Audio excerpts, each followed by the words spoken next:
Good morning, good afternoon, good evening, everyone, to those of you in the room, but also to all of those joining online. We have around 800 people that signed up to join this event online, and for some reason, 69 of those are in Nigeria. So that's a fun fact for today that tells us where our kind of genuine support for cash is. So yes, thank you so much to everyone joining online. It's really appreciated. So I'm Kate Turton. I'm the director of the CALP Network. We're a membership-based organisation of around 100 organisations, all kind of working hard to put cash at the heart of humanitarian action. We're delighted to host today's event, Direct by Default, which will explore the role of cash at this pivotal moment for the humanitarian sector. We have three aims for today. First, we will set out how we can reclaim and reframe the case for cash in the really challenging political and funding climate that we find ourselves in. We'll explore how we can position cash at the heart of the humanitarian reset and really think about how that reset can enable a new era, a new generation of cash. And we'll end with launching a collective call to action for renewed leadership and momentum behind the cash agenda. So I'm delighted to be joined today by a really distinguished panel, so many thanks everyone, who will bring a diversity of different organizational perspectives, from donors, from philanthropic organizations, from national and international NGOs, and from the UN, from OCHA. I'm going to briefly introduce our panel members, and then we'll move on to kick off with some opening statements. So first, I'd like to introduce Jan Egeland, Secretary General of the Norwegian Refugee Council, which Jan has led since 2013, with its programs reaching nearly 10 million people in around 40 countries, an inspiring humanitarian leader and advocate for people in crisis. Lorraine is Executive Director of the Center for Disaster Preparedness in the Philippines and a member of the NEAR Leadership Council. And I had the pleasure of listening to Lorraine yesterday in a panel hosted by Refugees International, where she spoke really inspiringly about the need to shift power and resources to local and national actors. Next to Lorraine, we have Barry from the Conrad Hilton Foundation. Barry oversees the refugee and disaster initiatives at the Conrad Hilton Foundation. She spent nearly 20 years at the International Rescue Committee, where she was a leading champion for cash assistance for refugees and displaced people. Moving on to Kate Phillips-Barrasso, the Vice President, Global Policy and Advocacy at Mercy Corps. Kate leads Mercy Corps' global advocacy and policy work. She was previously Director of Humanitarian Policy at Interaction and held senior roles at the International Rescue Committee and CARE. Alice Armani Segwe is Chief of the Pooled Fund Management Branch at OCHA. She oversees almost $2 billion in pooled humanitarian funds annually. She's held senior OCHA roles in Ukraine, Chad, and coordinated the ISC Emergency Directors Group. And absolutely perfect timing. That was not by design. I'm delighted to welcome Tara Sumro. She'll catch her breath, don't worry, who's the UK ambassador to the UN Economic and Social Council. She served in Iraq, Turkey, and the UAE, and has previously worked for the UK's Department for International Development. Welcome, Tara. Thank you. And thank you very much for all of you for joining today. So I'd like to start first with a few thoughts to frame our discussion today. And I'm pretty sure we've got a number of cash converts in the room, but I'm going to remake the case so that we're all on that same page. Cash is the most people-centered form of aid. It restores choice and dignity, empowers families to decide what they need most, and strengthens local markets instead of undermining them. It's faster, more flexible, and up to 50% more efficient than in-kind aid. In a world of rising needs and shrinking budgets, cash is not just smart policy, it is a moral imperative. And yet we face a paradox. Over the past decade, cash proved itself. It grew substantially from 2015 to 2022, where it made up almost a quarter of international humanitarian assistance. But since then, we've seen it dropping back, both in terms of volumes, which isn't a surprise given the overall funding cuts, but also in its share of humanitarian aid, which just simply doesn't make sense. If this is a time when we need to do more with less, we need to do more cash. Equally, cash has not delivered on one of its boldest promises, which was to shift power and transform the humanitarian system. and unleash a new era of locally led cash. In 2023, UN agencies and INGOs delivered around 85% of cash. National and local actors accounted for only 2% of that funding, although we know as they play a critical role as downstream partners, but their role is not visible and they're not fully empowered as decision makers and with resources.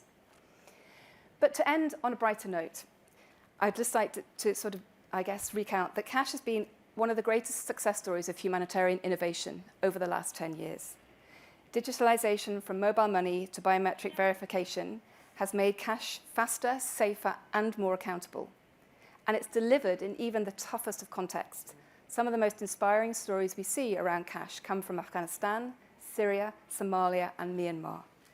These are powerful reminders that cash is not only future fit, but it's essential to fulfilling the humanitarian imperative of reaching those most in need in the toughest places. So this is where we are. We have made real progress. We've proved the concept and we've innovated. But momentum is slipping, and we've largely failed in shifting power and resources to unleash a new era of locally led cash. I'd now like to turn to our panelists for their opening perspectives on the opportunities and challenges facing cash at this particular juncture. I'd be grateful if you keep your comments reasonably brief, just so that I've got plenty of time to facilitate a conversation that will follow. I'd like to start with Jan. Your thoughts, please. Thank you very much, Kate. Good to see friends here. I think we are a group of converted here. So in a way, what we're discussing is what do we do? Not is cash good? What do we do? Because we are in 2025 at the crossroads for humanitarian work in general. We've been on many crossroads before. I've been part in those moments myself. And for cash, I mean, I remember if you go 20 years back, I was the emergency relief coordinator under Secretary General for Humanitarian Affairs. We had Darfur, we had the tsunami, and we reformed the entire humanitarian system, the 2005 reform, which surprisingly is still there with the clusters and with the SURF and with the humanitarian coordinator system and so on. Cash was not part of it at all in 2005. There was some cash for work here and there, but it was a very new and revolutionary and scary idea for many. 10 years later, I was at this high-level panel where it was the UK, DFID, and ECHO of the EU that had worked with ODI. We had a high-level panel. I was part of that. And we really felt we were on a mission to launch cash in the world. And I coined the question, why not cash? And if not now, when? So my own organization, NRC, was very low at the time. Within 2-3 years, really, cash had became a big thing. And we thought it was an irreversible thing. It peaked in 22, as you said, 2022. And we're now having headwinds for humanitarian work, for international solidarity, for humanitarian diplomacy, and specifically even for humanitarian cash. Two things at the same time. The world's by far largest donor is cutting dramatically back on aid, the United States is. And it's also, for some reason, not believing in cash at all, which is mind-boggling given the evidence which is there. US is also seen, heard by other donors, which has not really followed. But one of the things I would encourage is, I think the UK and the EU and Norway and the other the donors who really believe in it need to, in a way, talk with their ally and agree we have to reboot, because it's the dignified thing that the people themselves want it. It's what's the most cost efficient. The other thing that's also happening, which is also very scary, is that all of these authoritarian regimes, a lot of needs, a lot of conflict, not very good governance connected with that. Usually very bad governance. And military regimes across the board, military regimes do not like cash. I mean, also for the wrong argument, but they think, no, cash, it must be end up in the hands of the rebels. Not true. No. But in the Sahel and elsewhere, they're being banned. Again, we need to reboot humanitarian diplomacy, political diplomacy, to tell them it's not true. Your people will be assisted in a way that is creating stability rather than a revolution. So these two things is what we need to focus on. The donors, and especially the US, and those regimes in countries that believe that this is dangerous funding. Many thanks, Jan. I'd like to next turn to Lorraine for your opening comments. Thanks. Cash, if we'll see it, especially in terms of humanitarian programming, has been a game changer. It stimulates dignity and choice, boosts local economies, it reduces harmful coping strategies, is very flexible across contexts, and definitely efficient and scalable. As such, we can very well see that cash really works. We know all of this. But the real question is, who decides? Right now, most decisions are still made by international actors. Local organizations deliver, but remain invisible in terms of reporting, underfunded, and really excluded from leadership. That is that transformation. That is the system saving itself.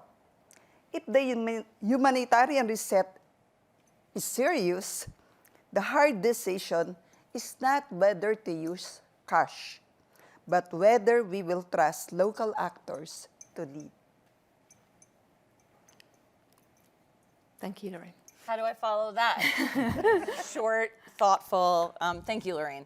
And thanks, Jan. And I just want to give a huge shout out to Kalp, who's been doing the Lord's work with cash for as long as almost 15, 20 years now, very quietly behind the scenes, supporting toolkits and advocacy so that local actors like Lorraine can implement cash effectively.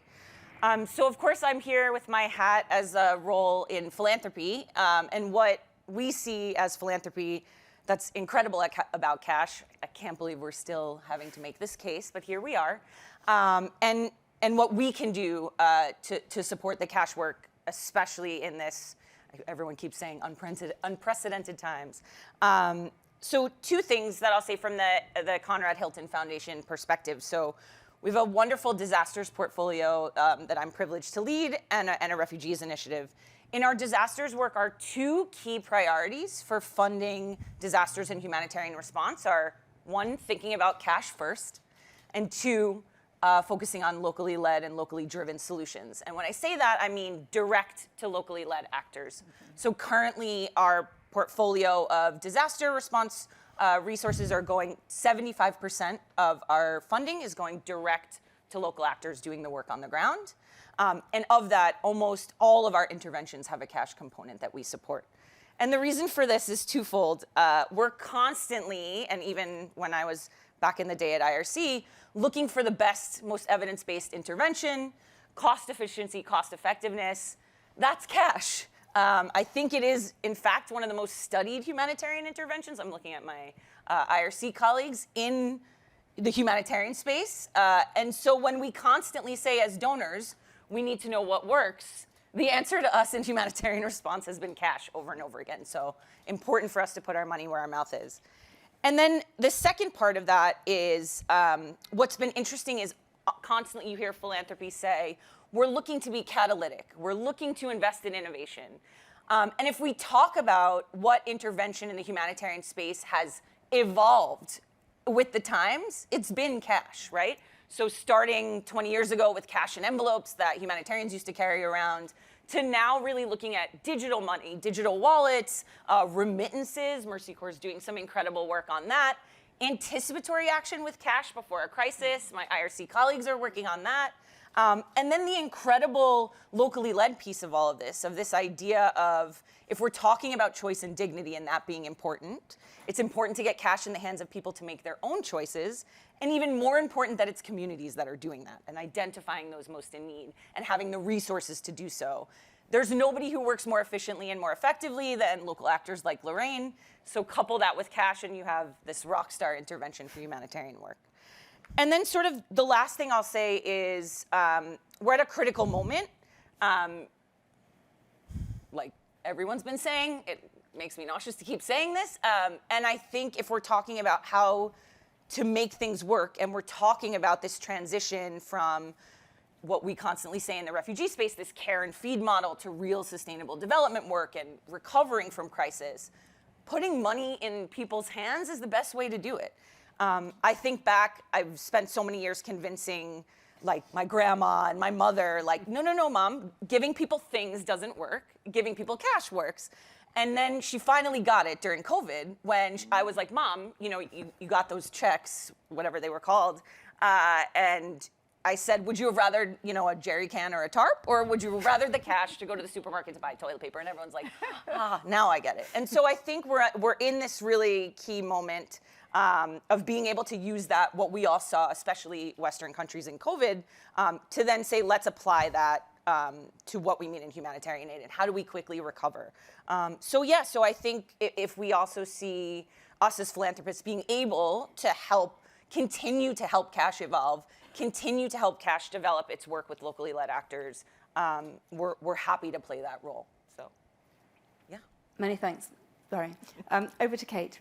Thank you, and thanks to CALP for hosting this event. So, I think, we're kind of wrapping up our time here at UNGA, and this week has sort of further crystallized for me that we truly are entering into a new era of humanitarianism, right? And unfortunately, this is being pushed by some pretty upsetting developments in terms of dramatic cuts, which Jan outlined and we've all been experiencing, and retrenchment, frankly, among the donor community.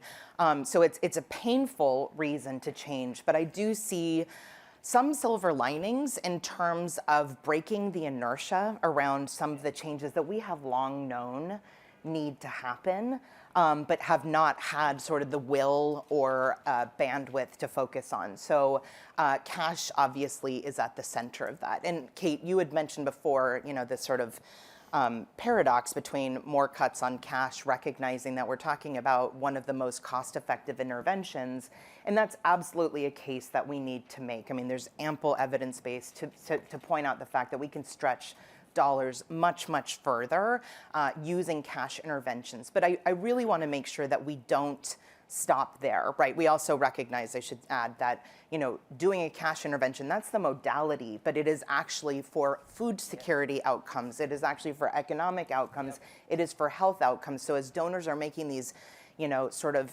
painful choices between cuts here or cuts there, this is a modality where it's built in efficiency and effectiveness because people make those choices for themselves. So that case is a very strong one. But another one that came up here that I don't want to lose sight of is the accountability to affected populations. This is an area, in addition to localization, where some progress has been made, but it's been limited, right? Like this all came up, and I know we have a former eminent person of the Grand Bargain here with us, and a number of us were quite involved in these efforts, but we weren't really getting to the heart of the matter and truly changing the calculus on how aid is used and whose priorities it's centered around. So I see an advantage here, not only in making the value for money case of this, but actually being able to address several commitment areas where we have had lack of progress at the same time by prioritizing these approaches. But I would be remiss if I didn't point out, and have been giving a lot of thought to this, I lead policy and advocacy for Mercy Corps, which, by the way, we have a cash as a default mechanism. I think something like 70% of our humanitarian portfolio is in cash. But I am noticing, in addition to the cuts, that we are facing rising skepticism, again, about cash. And I just think we need to recognize that. And I think there's a few reasons for it, right? There is, when money is in short supply, I think a knee-jerk reaction to focus on, people say back to basics, right? Like food, water, and shelter. But oftentimes we're talking about back to basics in terms of stuff, right? Like you were just, giving people things instead of giving them the tools to self-assist, right? And there's, I think they also pressure and an imperative among certain donor circles, given that a lot of this is being seen as a tool for projection on the global scene to deliver stuff and also things that have your name on it, right? And it's a little hard sometimes to do that with cash, right? I think also, we are facing in several donor countries, depending on how strong your own social safety net system is, and I know that varies across Western countries, cuts to those social safety net systems in the donor countries. And I think there is a little bit of almost an allergic reaction to, we're cutting our own social safety net system, and you're asking me to support what is a social safety net intervention in another country. And even if I'm okay with that, the optics of that are a little bit hard to sell, right? And I think we need to recognize that that is a bit of a barrier for us right now. But as much as that is daunting, and sometimes I feel like, oh my gosh, we're rewinding the clock back to like 2010 here. It's like Groundhog Day, and I feel like I'm gearing up for conversations and fighting a battle that I already have the scars to demonstrate that I was there. That this time we are so much better equipped with the evidence, with the deep experience to show that this works. And not only does it work, it's not something that we're just piloting here and there. This works at scale. NGOs and national NGOs, local partners can run these things efficiently and effectively. So my hope is that we can make this case using the sort of tyranny of the urgent and limited to point to the fact that we have all this evidence and it won't be a 10-year battle again to make this case. Nice. Many thanks, Kate. Alice, and then I'll end with Tara. Thank you. And first of all, there's a lot of passion on this panel, clearly. No one's running low on adrenaline this morning. But I together, it's Yeah. problematic. Yeah. No, first of all, thank you to you, Kate, and to CALP for hosting this event and this important discussion. And also congratulations on the think piece that you put out, which I think you asked about sort of opportunities and challenges. And to echo what was said, I think one of the strong points of cash is that you have such a strong narrative of why it is so obviously the first mechanism of choice, right? And I think the data you have on how efficient it is, the multiplier effect it can have on local economies, I mean, I think it is very hard to argue with, and that is a unique strong point that I would say needs to be built on. That said, we are at a crossroads, as Jan mentioned. I also would tend to believe it's a crossroad with only one road as an option, because our system really is under attack and in a state of either we do this differently or we may no longer be a humanitarian system. So it is a time of rethink, and I think the rethinking points very much towards cash versus towards community preferences, towards doing more with what we have, towards trying to unlock through the little money we have other benefits. So I think all the rethink is pointing us towards cash. I know for the pool funds, for example, we have talked to the field and said right now one of the 10 things you can do immediately is scale up your cash intervention. At the same time, I'd say as we are in this crises also are messy. And so our ability to think clearly at this time of crisis, I think, is a little bit compromised. And I do hope it's a question of letting the dust settle a little bit. There's a lot of existential threat felt, I think, by many of our partners, and that might get in the way of sound judgment ad interim.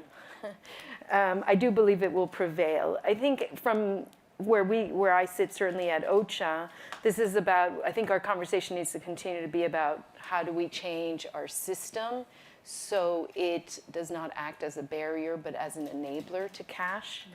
I know, usually we call on donors to do things differently, and that will magically fix things. But I do think there's something there. At the same time, as watching the pool funds operate, I also know that even when there's resources to put to things, unless there's a consensus at the field level and a real push, it's hard to make the magic happen. So, I think, though, at the same time, the field level is where it's at right now. I'd echo Tom Fletcher, our emergency relief coordinator. It's important that we continue discussing our global system, but the reset needs to take shape and is taking shape now at the field level. And so, I think that's where the opportunity lies. Country by country, maybe more than in the 4 countries that represent 53% of CVA globally, because I think that's a very important point in your think piece. But we need to widen the number of those countries. And last but not least, anticipatory action. It was said, just to flag, that 42% of the resources that SURF has put into anticipatory action have gone to cash. And that speaks to the magic that can be done through anticipatory action as one of the multiple benefits of working in an anticipatory manner. I'll leave it at that for now. Thank you. Many thanks, Alice. And just to end for our opening comments, over to Tara. Thank you. I feel slightly at a disadvantage, both coming last, but also coming after so many experts on the subject. But I'll hopefully say something about the sort of bilateral donor perspective, responding to some of the comments that have been made, and then say something also about the sort of efficiency, effectiveness, sort of reset moment here and how we can take advantage of it. So first, I think on donors, I think the sort of traditional perspective of we need a brand, we need a label, we need a photograph, I'd like to say, and obviously I can only speak from a UK perspective, I'd like to say we've moved past that a bit now, and in a sense, I was in Iraq, I saw some of those labels, I saw some of that branding, and it isn't always that helpful. It doesn't always provide you the photo op that you want and the story that you can tell. And actually, it's much more powerful to be able to speak to the examples of the families or the women who've been able to rebuild their lives in the way that they want to, in a dignified way. And actually, those are the stories that we want to tell, not to have a flag on it. So I think, I think we have moved past that. I think also, we do have difficult contexts that have led to some of the decisions that have been made around levels of ODA falling. But actually, humanitarian support has probably emerged out of that as one of the sort of, not, I wouldn't say winners, but one of the things that people want to protect. It's something that certainly from a UK public perspective, when people see the crises and conflicts out there, they want to respond. So I don't think we domestically have an issue around supporting social protection elsewhere, because there is a desire to respond to some of those situations. I think the thing that is suffering probably more is the sort of traditional development work that becomes harder to defend and harder to explain back to a UK audience. But supporting Gaza, supporting Sudan, supporting Myanmar, Afghanistan, those are less hard arguments for us to make. I'd say on the sort of, bringing donors together, in a sense, given the time that we're at, it is even more important to try and build that sort of consensus among donors on how we operate. And that's why we're sort of, we're building this common donor approach to cash, because actually, we may all think that cash is the right thing to do, but we may all be doing it in slightly different ways. And that's not helpful to all of you. It's not helpful to the system. It's not helpful to local actors. I think we've currently got that endorsed by 16 donors. And, that is hopefully setting us on a good trajectory. I guess, Lorraine, you sort of talked about cash as a proportion of the response falling. And I really hope that this is a moment actually where we can reverse that trend, because now more than ever, when there is less money out there, we need to make sure it's being utilized most effectively. And I think there is a sort of a silver lining in terms of a sense of momentum. So, some of the inertia that maybe has existed in not just the UN system, but the broader community, that inertia I would hope is sort of changing because we are at a time when we have to respond better, differently, make more of what there is. You know, it's hard to do more with less, but at least we can do as much as we can with what we have. So I think in that context, Tom Fletcher's Humanitarian Reset, the work that he's doing with the Interagency Standing Committee, all of that is hopefully generating a sense of direction, clarity. It gives donors clarity as well when there is that sort of strategic direction. So, I hope we can take advantage of that. I think the UN80 piece also has sort of set a sort of a picture on the humanitarian side and a sort of global humanitarian compact, and I think cash should certainly feature strongly in that.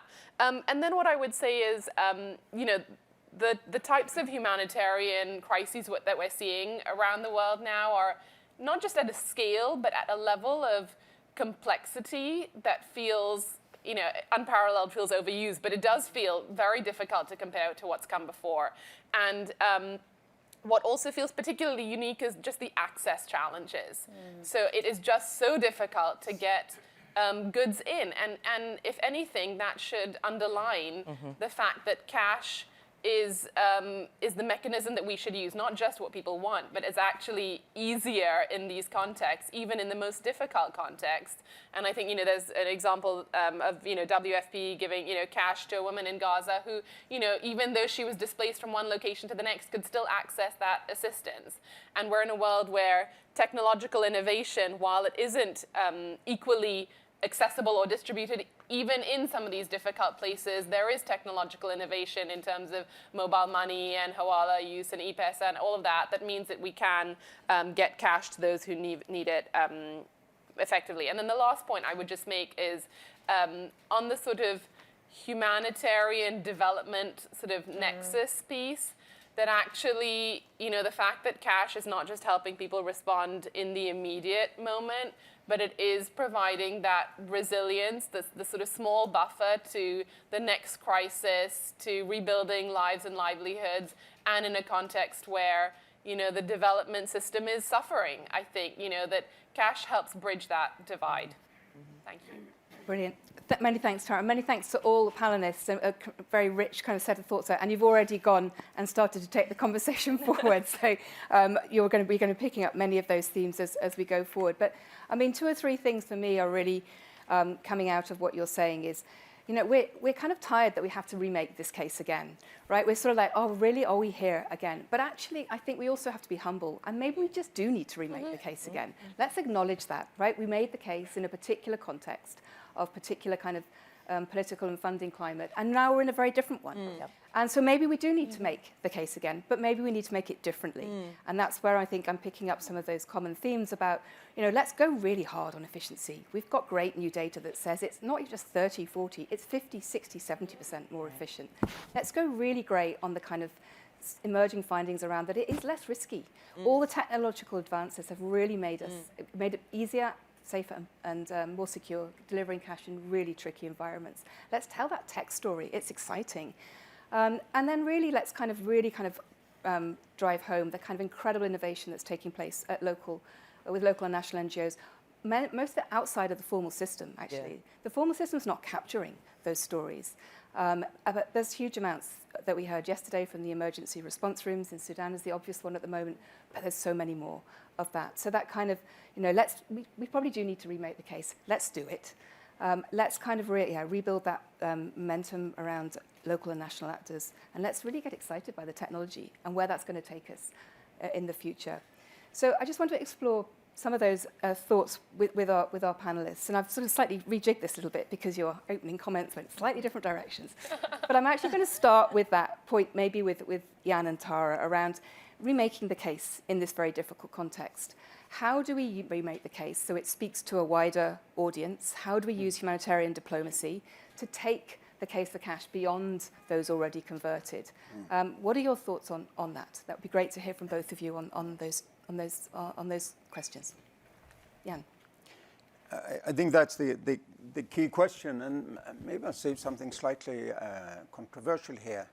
I think advocacy, humanitarian advocacy, has to. we're changing now. We're cutting staff, we're reorganizing, cutting levels, etc., etc. I think, and we're cutting advocacy staff. Yeah. I think also the way we talk, etc., has to be different because we're repeating ourselves. Really. I know what's going to come out the mouth of myself and my colleagues 2 seconds after they start talking. Each time. And on cash, I would say, Kate, that we who believe in cash, led by CALP and cash cap and all of that, need to talk more about tools and mechanisms, etc., and less about it's really very dignified and so on. We know that. You know. I mean, at least most people know that now. Now, the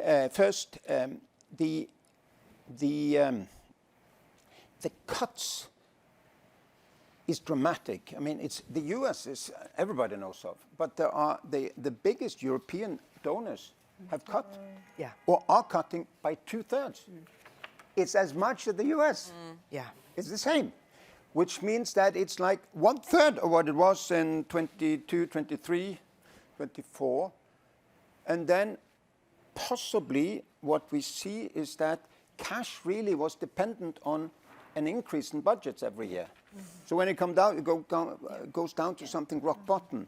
So we then need to analyze why is not cash part of the rock bottom response.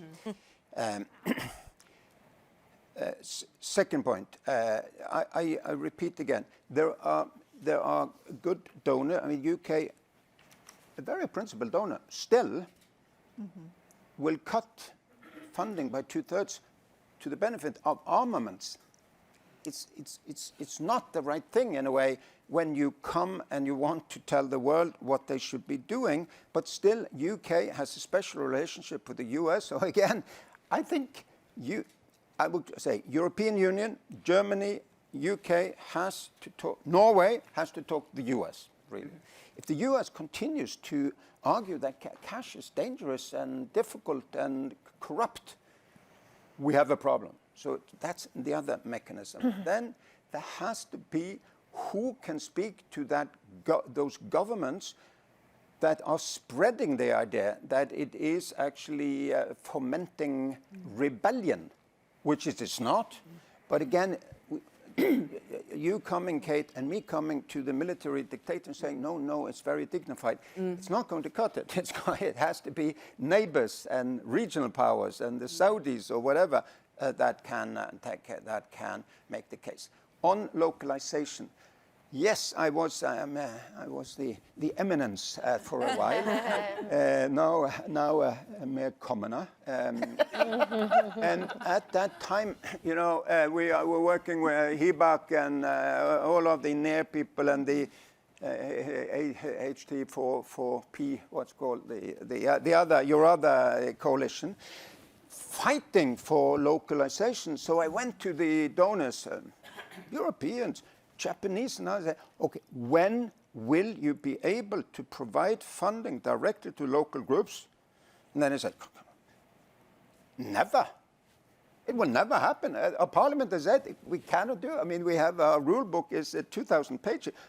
It will never happen.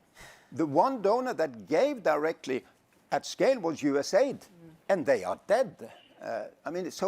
So let's again say there needs to be mechanisms, and it needs to be a grant holder that then provides the funding to. And the best mechanism, in my view, is the pool funds. So the UN is then the grant holder. It's not the Northern Kivu Women's Association for something, which deserve money direct. They will not get it. So it has to be the pool funds, or it has to be an INGO, or it has to be a UN agency.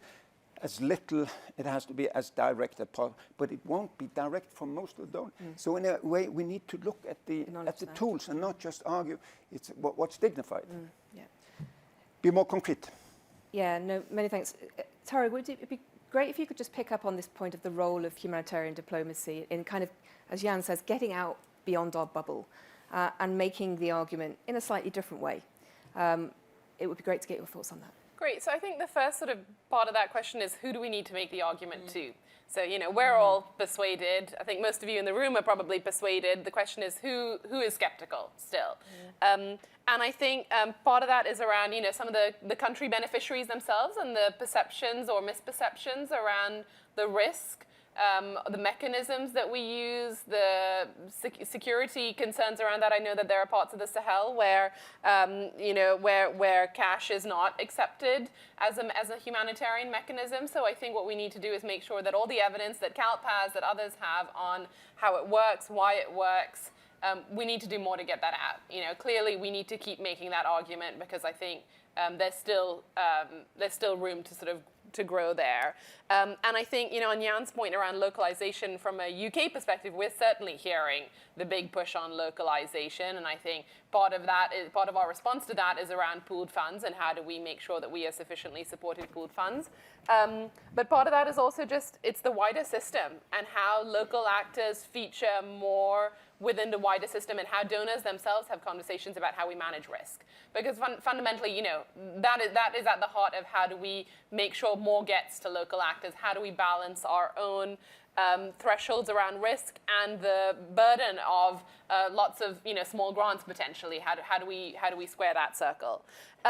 So I think it's around having those conversations with countries that are still skeptical, having those conversations with local actors, but also within the UN system, for example, in and of itself, to make sure that cash is used not uniformly, but that that we are using it as much as we can across the whole system in an integrated way, because the last thing that we want is that we're using it either piecemeal, we're using different mechanisms, we're not kind of joined up. So I think part of our push around the UN, the sort of humanitarian reset, the UN80 piece is greater integration across the system. And Jan, I know the US point, I can't obviously speak to the US's perspective, despite our special relationship, but what I will say is that they are currently clearly rethinking their whole approach to humanitarian assistance. So cash or in kind, that whole question, that doesn't feel clear at all how they're going to approach providing assistance in the first place. So it doesn't feel like we're yet at the point where we can have a conversation about the mechanisms before they're deciding sort of strategic questions.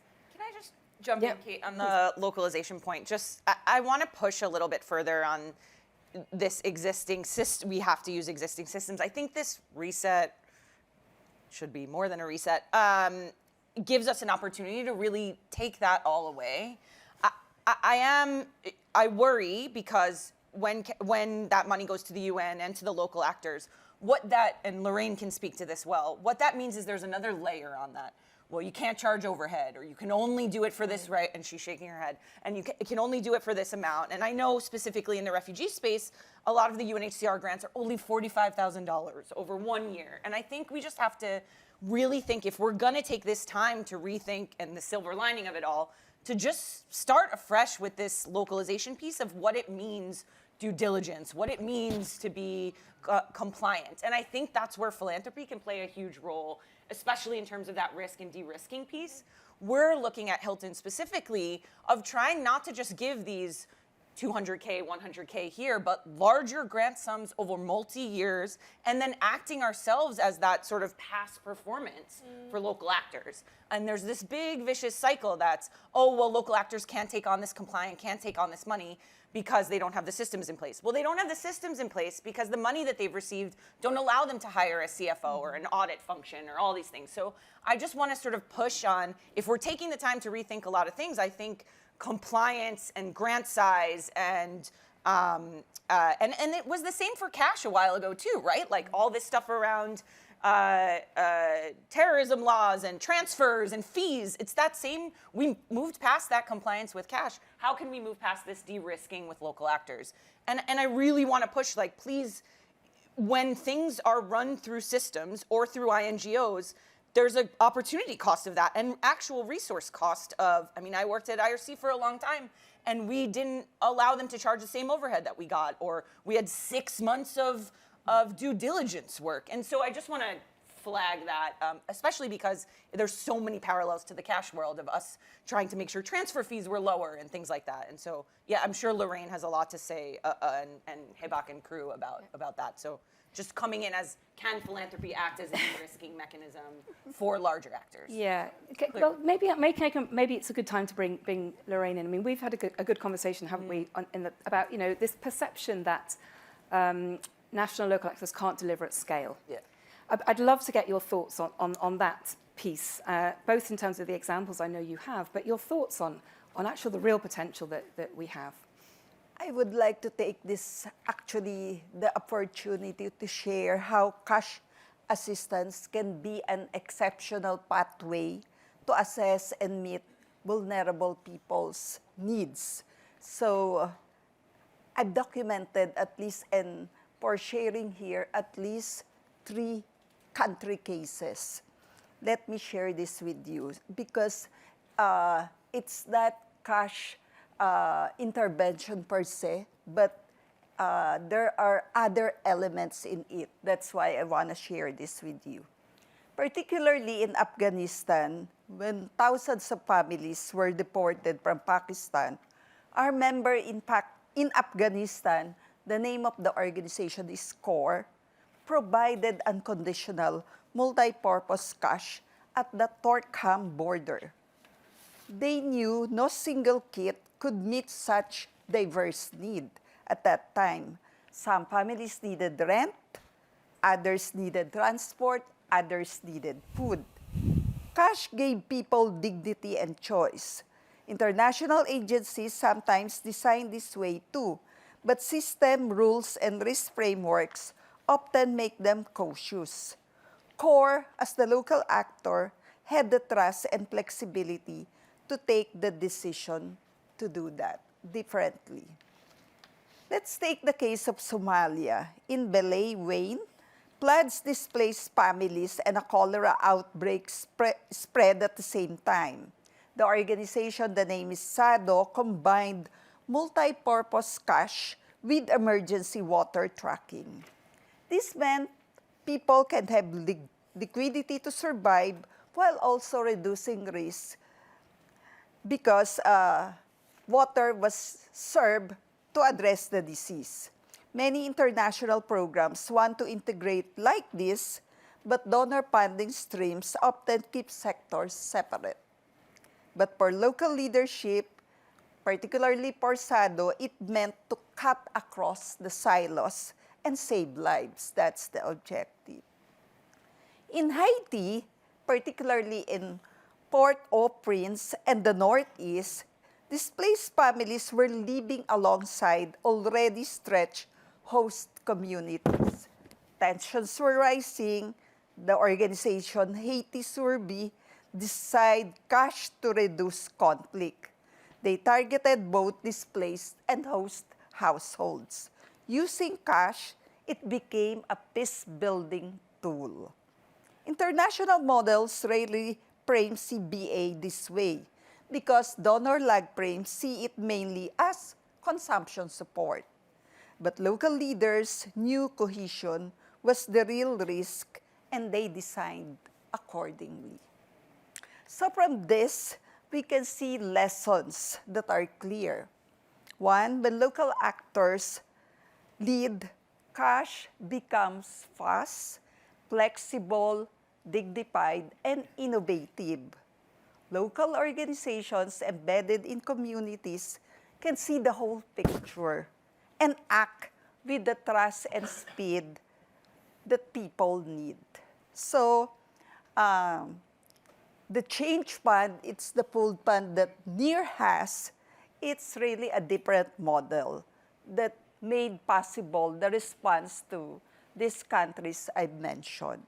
So it's direct, flexible, and peer-led. So for me, I think cash has already proven it works. But what is at stake now is trust. If we trust local actors to lead, cash will definitely deliver not only dignity, but also resilience and cohesion. That is how cash will deliver dignity and a real reset in humanitarian action.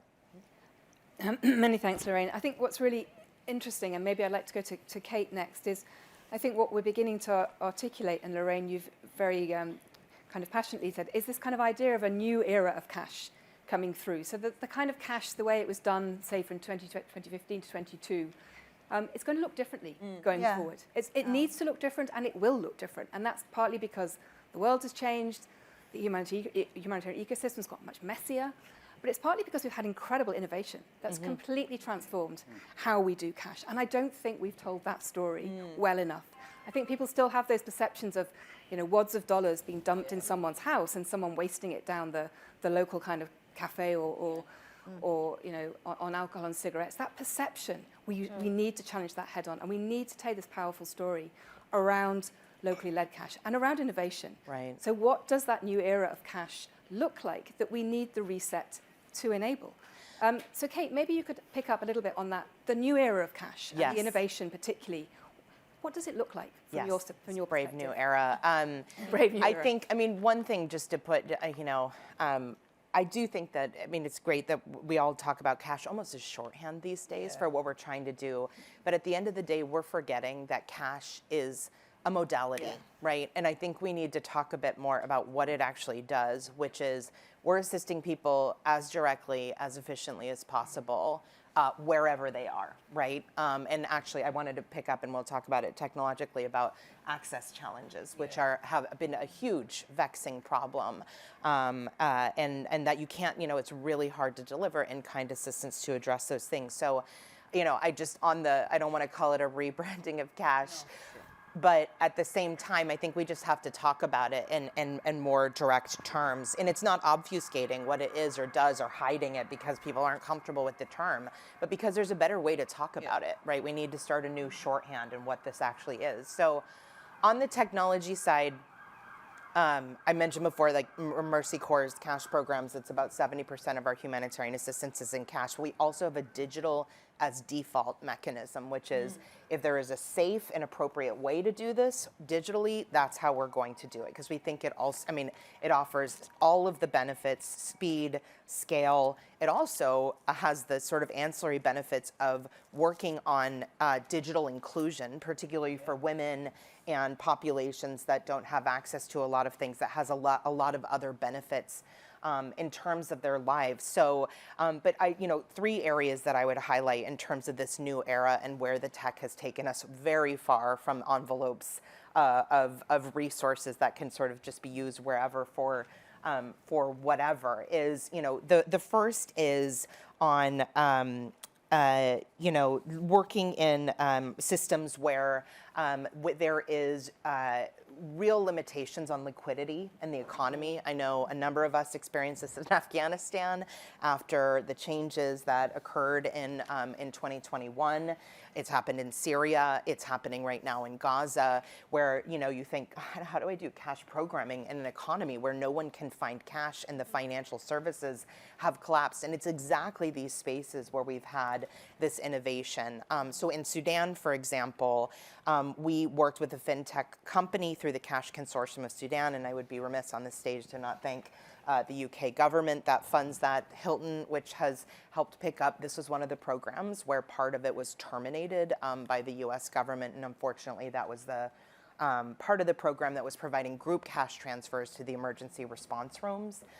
So pretty devastating in terms of frontline actors. But we were able to work to create sort of a QR code system where we had sort of closed networks where people can either cash out, it's almost like a hybrid with a voucher system and a cash system, either be able to pick things up at a network of stores or digitally cash out, right? So the fact that there's not money in the local economy is not a limitation, right? And this is all done with fintech and designing a platform where we can do this. And by the way, that also works offline.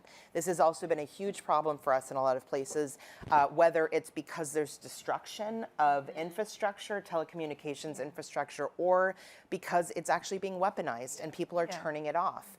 And limiting that, we have found a way through these QR codes and with the assistance of Last Mile Tech, this fintech company, to create QR codes that can work when those systems are down. Another area that I would flag, and it's come up really quickly here, but I think this is sort of the next gen of cash, is the anticipatory action part of it, right? Those of us who have been part of the humanitarian system for a while, another one of those terms you're constantly hearing but not seeing a lot of work on is early warning, right? Okay, great, you're warning people early, and then what, right? Like we're not lacking in early warning data, right? We can see these events coming. We were just talking about a storm that's hitting the Philippines. Luckily, before your plane lands, we were discussing, and there's a storm hitting likely next week in the southeastern United States. We know this, right? So, okay, so what are we doing to prepare for this? So we are actually doing some piloting work right now in Nepal and a number of different countries where we are essentially using other technology and data sets on early warning systems and establishing triggers for particularly vulnerable areas and particularly vulnerable households with the local government, where if those triggers are measured, okay, we're starting to see water rise, we see a certain amount of rain is coming in, we can actually release unconditional cash transfers to those areas, to those families, so that they can prepare, so that they can protect documents, so they can sort of, start buying things and stocking up on things. So not only can they cope better right as the emergency is happening and not wait around for somebody to set something up to help them, but they can also recover faster, right? So it's not just about cash digital systems, but it's how can cash digital systems and information be combined with other technology and other things, so we can finally break this barrier from early warning to actually doing early action and true anticipatory action. And the final thing I'll say on tech is, in this space of, there's been so much experimentation, and it might sound a little administrative and boring, but in doing cash at scale among large consortia of, again, international NGOs in partnership with local NGOs in places like Ukraine, Colombia, Sudan for us. And it has been a major experiment in combining back-end systems among these players and using the same real-time data sets, real-time monitoring, and that is between international and national NGOs, being able to hold people in the consortium accountable for what they may be doing or not doing, everything ranging from, making sure there's not duplications to making sure that we're all operating with the same information. And so this is all behind the scenes and back end, but it truly is advancing our sector in another efficiency point that we are achieving in terms of operating with real-time information with the technology to back it up. Negotiating bank fees too, right? Exactly. Working with the financial inclusion infrastructure So, and things like that. yeah, no, so I think it's really kind of exciting, the picture that we're painting here, actually, of a new kind of era of cash that looks very different and is going to be fit for purpose. And often I kind of do that comparison with food aid, and there's only so far you can innovate around food aid, right? You can fortify it, you can kind of mill it in a slightly different way, but actually there's a limit. With cash, the innovation is, I think, kind of unparalleled in a sense. There's so much more we can do, and we are doing. So that kind of new era of cash, the new actors that are involved, it's going to be much more complex and messy, but rich. And of course, I think we need to think about how and where power is shared across that whole system. But maybe it's a time to bring Alice in, because I think we're painting a picture of what we want to happen. Like we're making a case, we need to remake the case for sure, and we need to think about that differently. We're painting an era of, I think, exciting generation of the product that we have in a sense, but we're also asking of the reset that it enables this to flourish, to be catalyzed and to flourish. So it would be great to get Ocha's perspective on what a reset looks like that can unlock and catalyze this new era, this new generation, the next gen of humanitarian cash. It'd be great to have your thoughts on that, Alice. Great, I'll do my best. No, not a tough question at all. No, not at all. No, listen, I think, like I said, I think the reset points in its every cell of its body to cash.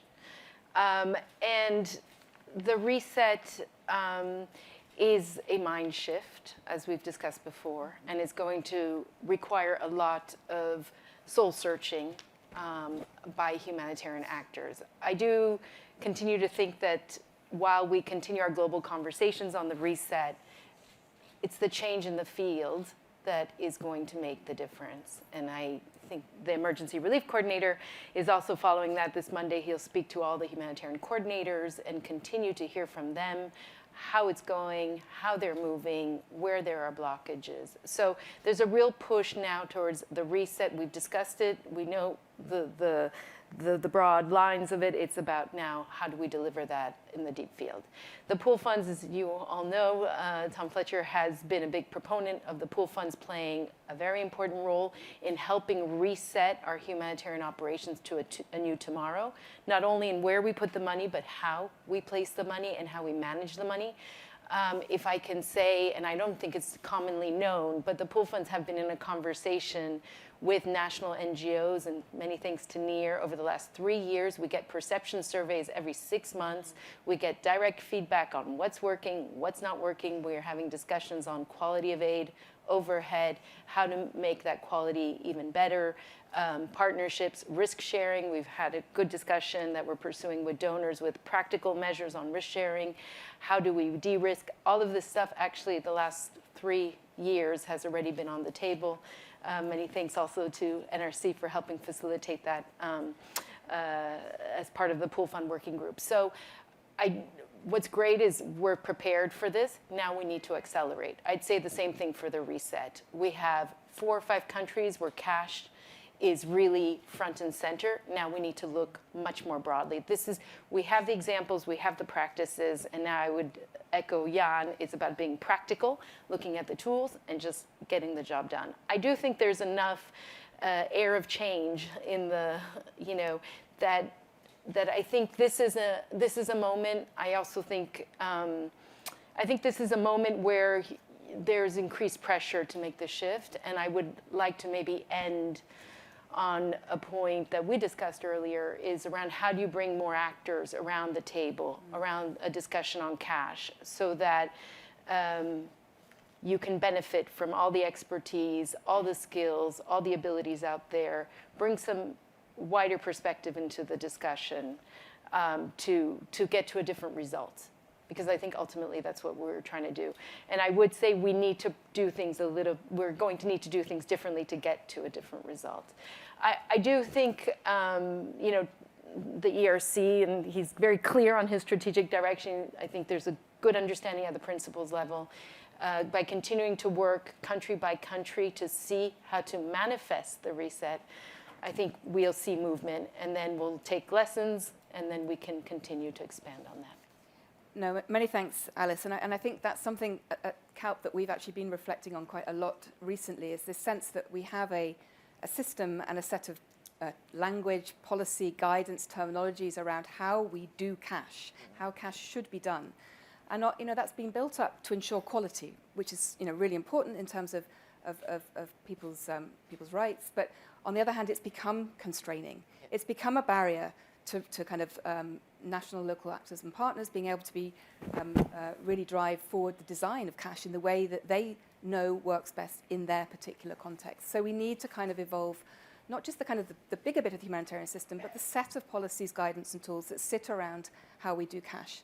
And I think we're very much looking forward to driving that forward in partnership with local and national actors to really get, again, a set of things that on the one hand does protect and speak to the quality, but also really enables people and local and national actors to set the direction and design for context, design for what people in particular context want and works best for them. So that's going to be an important part of a reset that enables cash to flourish. I'm conscious that we're sort of moving through, and it's sort of 10, 15 minutes to go. I maybe just thought we could open up to the audience for a couple of questions, and then we'll return to the panel. And just for 1 or 2 sentences to conclude, so just be thinking about this. I'm going to kind of like marshal you, but kind of one thing that struck you most from the conversation today, or indeed one action that you would like to see. But yeah, before we come to that, let's just take a couple of questions. Thank you, Holly. I'll hand over to you. Is it on? Is it on? I just wanted to say that we have over 150 people that are online. It's Friday night for a lot of them. They're in countries all over the world. So big shout out to the people that are online. Thank you for being with us. Really happy that you're here. So. Thanks very much, Dominic McSorley with Concern Worldwide. Thank you, CALP, for having an almost female panel. If you had to have one man, my vote would have been Jan. So really appreciate it. Really appreciate this really important discussion. I don't think we're at a crossroads. I think we're at the cliff edge and we're falling over. And I think we're all scrambling. And I've got to say, we use sort of euphemistic terms of back to basics, more with less, hyper-prioritization.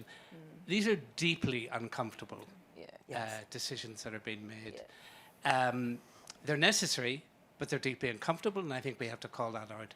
I mean, the GHO in the last couple of years has been underestimating the very real needs. And I think we're letting the donors off the hook with that, and I think we have to reverse that and call out the consequences, the humanitarian consequences and the deaths that are inevitably going to happen. At the Wasting Conference, one thing the nutrition cluster came out and said was that just take Yemen, as a result of the cuts, over 300 OTPs are closing and 2,300 supplementary feeding centres are closing. And this is just one. It's absolutely devastating. So we as a community need to start calling out, not just to the donors, but beyond that to the public, because I do not believe that compassion fatigue is dead, and really call out that. The second thing, we have the evidence of cash. I believe we do need to be much more aggressive around that. I think one of the areas that we probably need to look at is how much has cash become an add-on program, or has it actually fundamentally culturally changed how we as NGOs work or how the UN works? And I think we can push it further, because ultimately we are all looking at closing offices and doing things, and in certain contexts I know within Concern, we're going to have to radically look. Cash and this kind of thing is a very big part of what we're doing in Pakistan, in Bangladesh. We're going to struggle, to be honest, to push it that much further, I think, in places like Sudan. By the way, Kate, I just want to call out, I was 7 months in Sudan last year. Cash was only coming in then. There was a huge amount of heavy lifting, I think, that Mercy Corps took to get it to where it is. But even on my experience of going back into Darfur there, where we had strong local partners, many of them had dissipated, fled, were back across the border into Chad. We had to start and restart again. So that kind of direct implementation in certain contexts, while you're still looking towards everything you do needs to be towards building up the capacity. But it's a roller coaster in some of the contexts that we're working in. So we shouldn't just assume that we can take ourselves out of that. Just the last thing, I think the reset, it's an impossible job for Tom Fletcher. And in fairness to him, the one thing I said is, which, Jan, you still do, is he's driving the messages out from the country programs, and that's one of the key things that he's been doing, and he has been speaking courageously and articulately at the UN. But it's a very narrow equation, I think, that's been presented. And I think there's more than the pool funds out there. There are more models that can and should be revitalized. Pool funds has its own challenges. But I do think that we can start, and we as a community need to come together and say, actually, here's 4 or 5 areas that also could be supported. So let's diversify the channels. They're there. Let's try and support them. And let's be more aggressive about the consequences of not supporting a cash future. Thanks. Great. Thanks. I just wanted to have one question that came in from the applications. All you people, it could be you who registered here. So there's one question that came that said, given the new CALP data and the push for the humanitarian reset, what concrete commitments should international agencies and donors make to guarantee that locally led cash becomes the defining approach to humanitarian response? Should we take one other question? Let's take one other question, but if we can keep it short, because I want to make sure that we come to a point at the end. Thank you, Holly. Good afternoon. I'm Isabel Petty from Give Directly. Thanks so much, Calp, for this brilliant brief, and also to all of you for actually providing a really inspiring vision of what this next version of cash can look like. Just wanted to share one quick reflection and then one additional idea. So my reflection links to this question around reframing, and I think, Kate, you touched on it, and I've been discussing with your colleagues at Mercy Corps, so it's great to see some emerging alignment. But I actually think we do need to do some quite significant reframing. And potentially, I just want to pose this challenge, move away from the term cash entirely. I don't think it actually does us a service. I think it implies liquidity, which is associated with risk and doesn't actually reflect what we're talking about and so on. So that's maybe something to plant. And we've been toying with this term of direct digital assistance. Could that resonate? And then just a sort of additional idea as part of this new vision for cash is, so recently the Humanitarian Policy Group at ODI have just published a complementary brief to this one on making aid go further. And one idea in that is this idea of large or consolidated cash transfers. Because I think there is, I really appreciate the kind of reaffirmation of the case for cash here, but there's still a risk that we're talking about small and dwindling transfers that won't necessarily have the impact that we know cash can have. And the point I want to make is this doesn't mean more resources per se, it's just maybe consolidating the resources in a more impactful way. And I think it's also very aligned with a locally driven design that can, support local initiatives, etc. So that's my additional suggestion. I'll stop there. Thank you, Ren. Many thanks as well. And I think we've been reflecting a bit, if we genuinely go back to people-centered design, very often what they come up with is actually they would like fewer, larger transfers. So let's start with the way they would like those transfers designed. And again, we'll have an even better impact. Again, we're talking about getting better results from what we do. So super helpful and very interesting to take that. Would any of you like to come back on the question that Holly posed in terms of, let's just maybe take one more kind of response in terms of this kind of, what can we genuinely do to enable and shift those power and resources to local and national actors? Because we've kind of skirted around this a little bit. I think Lorraine made a very compelling case. Actually, so maybe what I'll do is pop back to Lorraine to just zero in on that, and then I'm going to loop back to all of you, and I'll start with Jan to go back down with the concluding comments. But yeah, Lorraine, just give us your 2 cents on that one to really bring us to point. I think what was shared by my fellow panelists is that there's a great appetite in terms of real discussions on how really can this be moved forward, starting with the claiming of the space for the value and significance of cash programming in a very innovative and unique, different way. And of course, but if I am to be frank about it, it shouldn't be talk and talk only. I think what needs to be addressed is where the funding is concentrated.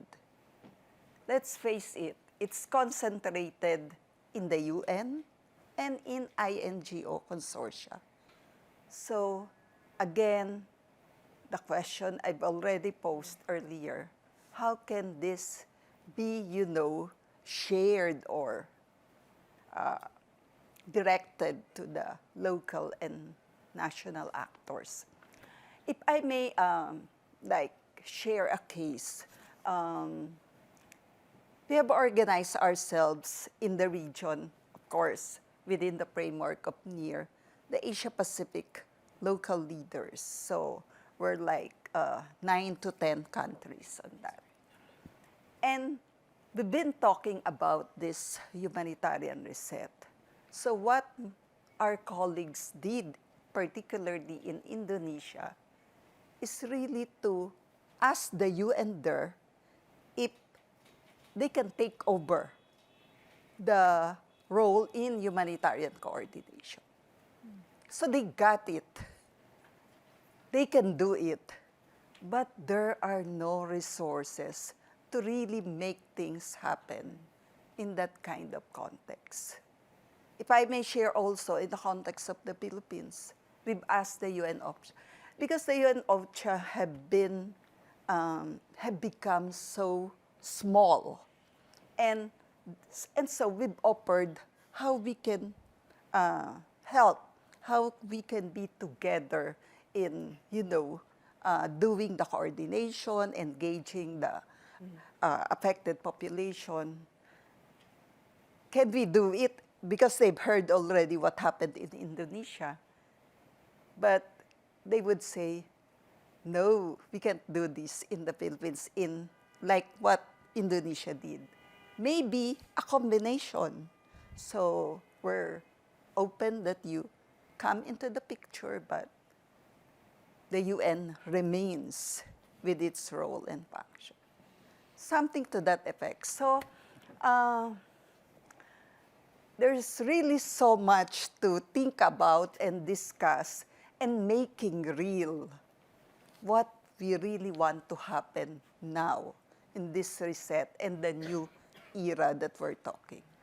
Thanks, Lauren. I think that's a really powerful point that you've just come to there, which is this, how do we make sure that we get the right actors and the right players coming together in the right context to really kind of coordinate but also collaborate.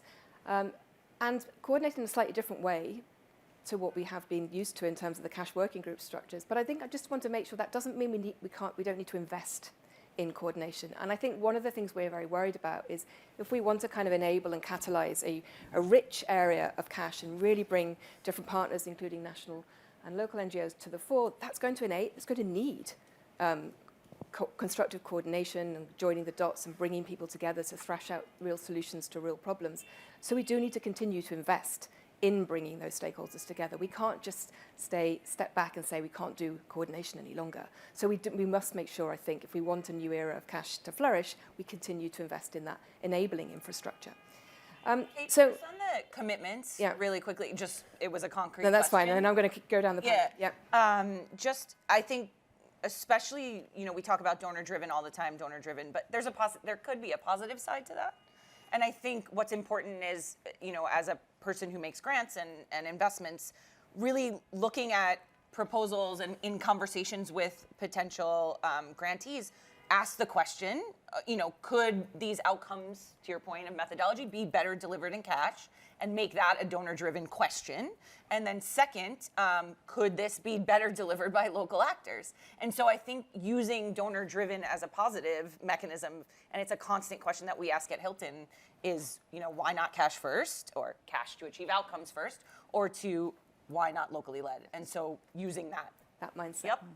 Many thanks. We've literally got 5 minutes to bring this together, which I knew this was going to be a tricky kind of coordination and choreography of a great enthusiastic panel. But if I could just take one thought, and it has to be short, otherwise we'll make everyone run over. Just one thought from today's discussion, or one action that you'd like to see. Or if you haven't got one, that's completely fine if you wanted to think about it.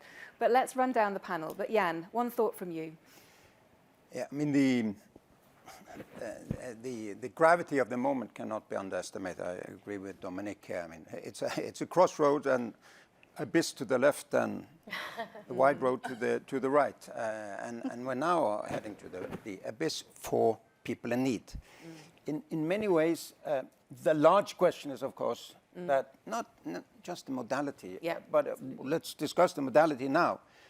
The point is that we are we're retreating from tens of millions of people. They're getting no in-kind, no cash, no nothing. I was in northern Mozambique, very neglected emergency. The water towers for large camps were not filled anymore. They were filled until USAID cut funding for the one actor. In many of the camps where there was a shopping mall of agencies competing for things, they're not there anymore. So the pie is down, and then cash, which is the most cost efficient. I think the cost efficiency is actually even more than dignified. I would use now vis-a-vis donors.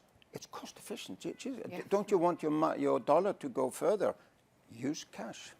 And then for philanthropy, private donors, they can do it easily. Hilton should go 100% local and 100% cash, and you can. Norway cannot. I mean, but of course, 99% of the funding really is not 99. 90% of the funding is 10 countries. The ASEAN countries, the Asian countries, are not there because they have enormous economies and they want to be in the G20, etc. They are not contributing to international solidarity. So Norway, 5 million, Wisconsin size. is now the 5th largest humanitarian donor, basically. So we have to talk to the donors and get a new deal with them as they are reducing. And here I come back to the tools. If they cannot give directly to local groups, because they cannot or will not, we have to find a way where the intermediaries give admin overhead, empowerment, etc. NRC didn't get admin overhead on our local bar until we changed completely the policy. Now we give it in all, and if there is only so much overhead, we share that and we give the lion's share to the local group, which means we go by a deficit on those ones. And that's the only fair thing for local. They need to, as much as us, to build capacity. Many thanks, Jan. And I think, Tara, you did pick up on the common donor approach, which I know has got a very strong commitment to finding ways to support and put the systems in place to genuinely shift power and resources to national actors to support locally led cash. So that's a great framework to take forward, I think, Jan's idea there. So actually we have 10 minutes left, not 5. Oh. So I'm feeling less panicked now. But that is not a license to kind of just like, just keep going on. Maybe I shouldn't have mentioned that. Yeah. But I would like to take that one thought, and then we will end with a call to action, which I think is what everyone is kind of alluding to here. But I know Lorraine does always speak to point. So yeah, Lorraine, one thought from you on today's conversation. I'm really excited that we can reclaim the space with the, with the energy that we have here, and reframe cash, because from experience, it can be, implemented in different ways in varying contexts, depending on the needs of the marginalized and vulnerable sections of the population. Therefore, let's move this forward. Brilliant. Yep. Thank you, Lorraine. Great. Again, following her, it's the worst. I'll take Lorraine's excitement and sort of say, yeah, this is, I mean, for those of us in the cash space for so long, maybe this is it. This is it. We're going to do it. We're going to make 100% cash, 100% local, as Jan said. I think just in framing it in my philanthropic hat, I think, what I want to see is how can philanthropy be used to be catalytic both to more cash, more efficiency, innovation, and also with the local actor piece. And so, talking to my bilaterals or the UN or OCHA, how can we de-risk or debunk some of the what is risk, which I don't think is really risk, and how can sort of, me and my fellow comrades in the philanthropic space support larger investments from larger donors by proving proof of concept on many things. So please come along, find me. Yeah. Many thanks, Barry. Kate. Yeah, one additional kind of observation, Dominic, you talked about the abyss, and I think you were mentioning before about worrying about the development side of things that we haven't even talked about here at all, is the lack of investment in development means that we are going to have a lot more people to serve going forward, and that has to be part of our story, right? Like, and that I'm seeing looks like this from the audience, because we don't need more things to worry about these days. But this whole experience as an advocate, and please do try to keep your advocates because we need them to make these cases, is that, we have not had a lot of agency over the last 9 months, right? Having a front row seat to, and we all have, watching these cuts happen precipitously, chaotically, and then it opening the door for other governments to pull back. It has been really hard as someone who always has a sort of, lean in kind of, we can do it, like kind of approach to things. It's been very hard watching these massive tectonic shifts happen. And I just hearing the fact that you opened to the audience and less than questions, we had a bunch of ideas thrown out, point to me that we have a moment where everybody has a lot of thought about sort of this pivot and where we can go. And I'm excited about it because I believe it offers some of this agency that we've been craving and standing here and watching everything burn.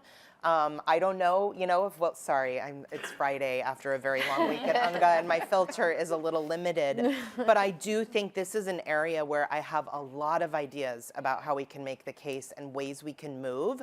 And whether we'll be successful or not, I don't know, but I'm really excited about the opportunity to try, and with people who are equipped with such a good story to tell about how we cannot look back about what went wrong or what we used to do, but how we could go forward and do way better. Many thanks, Kate. Alice. Good, thank you. I mean, I'd have a lot of views on localization, but I will park those. I think where I wanted to end is actually the beginning of all of this, which is community preference. And I think the reset, if we get it right, is actually about moving away from our systems, our providers, our suppliers, our modalities, our donors, and elevating community preferences to be the central tenet of our organization and our delivery. And I think for cash, that could not be more true, because I think if we listen to what people want, they will point us in that direction. So in addition to talking about the merits of cash, to maybe reframing it, et cetera, I would say that if we can all work together to find ways to, one, elevate community preferences as supreme in a way, and in our prioritization. And number two, unite, because one of the reasons the pool funds are being put out there as instruments is because of how do you get our system to work collectively, right? That is the question, so that we can do more with what we have.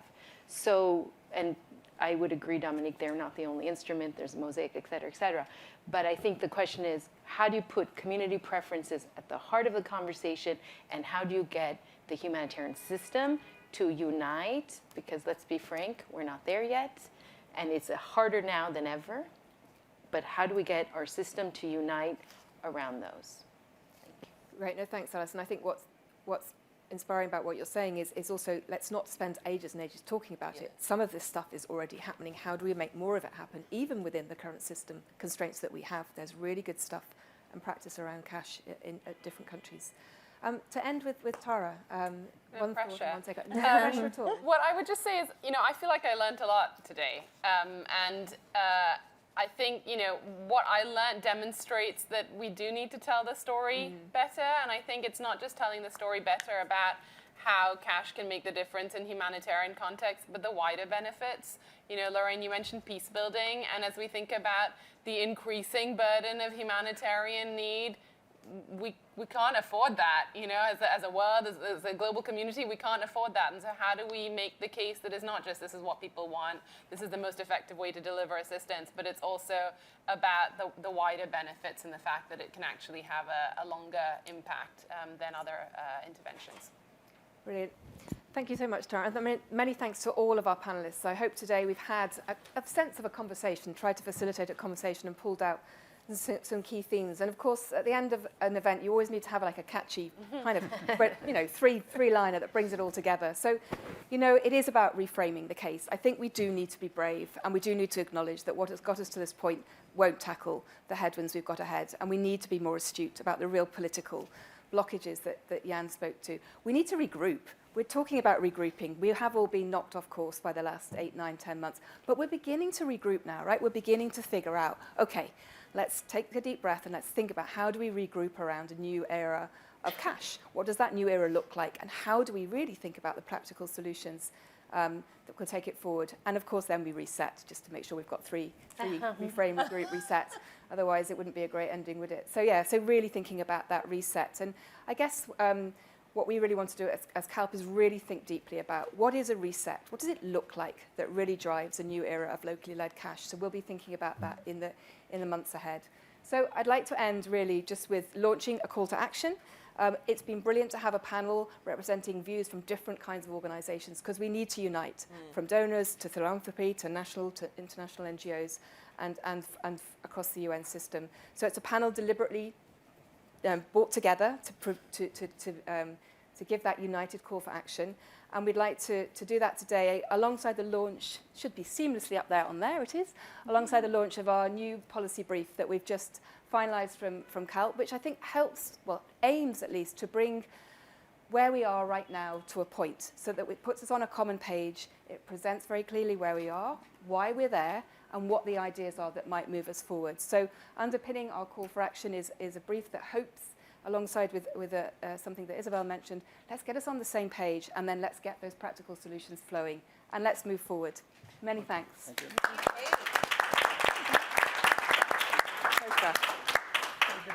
Thank you. Thank you.